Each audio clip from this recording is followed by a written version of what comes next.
Hola, ¿qué tal? Soy Ángel Archila y esta es mi video reflexión del examen parcial número 1, temario A.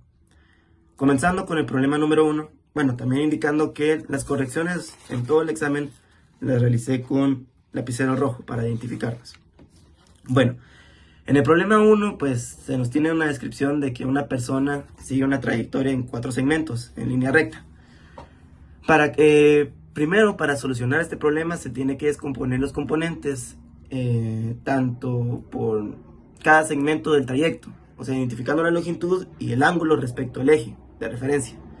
Esto se hace con los componentes en X y los componentes en Y, por lo que se utiliza la fórmula de X es igual a la magnitud del desplazamiento por el coseno del ángulo, o Y es igual a la magnitud del desplazamiento por el seno del ángulo.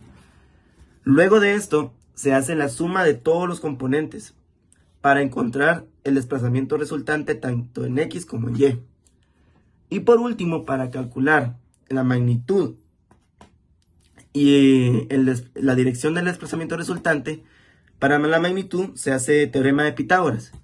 Y para hallar la dirección, se hace tangente inversa de la Y total sobre la X total. Y eso es solamente lo que se tiene que hacer para solucionar el primer problema. Continuando al segundo problema, se nos tiene pues una descripción de que en un rally se tiene que seguir 3 vectores de desplazamiento para llegar al final. Lo que se tiene que hacer, pues primero, dibujar nuestros vectores para tener una mejor noción de lo que estamos realizando. Segundo, se descomponen los componentes como en el anterior problema, tanto en X como en Y. Por último, se hace la suma de los vectores para obtener el vector resultante, tanto en X como en Y. Y último, se hace el cálculo de la magnitud y dirección del vector resultante, con teorema de Pitágoras y con tangente inversa, dando como resultado estos valores. Bueno, en el tercer problema número 3, se nos pide dibujar los diagramas de aceleración tiempo, aceleración tiempo, velocidad tiempo y posición tiempo. Bueno, ya sabemos que según en la descripción del problema, estos tienen 3 fases. En el primer diagrama de aceleración tiempo tenemos en la fase 1 donde la velocidad es constante. En la fase 2 donde la aceleración ya es constante cuando despliegan las velas. Y la fase 3 cuando ya la desaceleración es constante porque se lanza un ancla. En el diagrama de velocidad-tiempo, en la fase 1, la velocidad es constante. En la fase 2, la velocidad aumenta exponencialmente debido a la aceleración.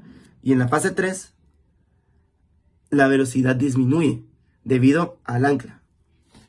Y por último, en el diagrama de posición-tiempo, en la fase 1, el movimiento con velocidad constante, pues implica una pendiente que sea hacia arriba.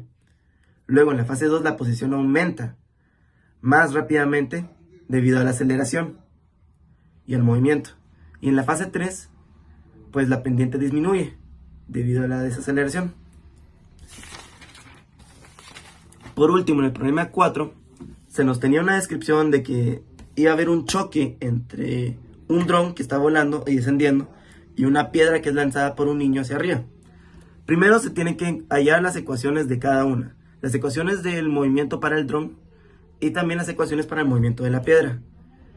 Y como nos están pidiendo la posición, lo que se tiene que hacer es igualar ambas para despejar.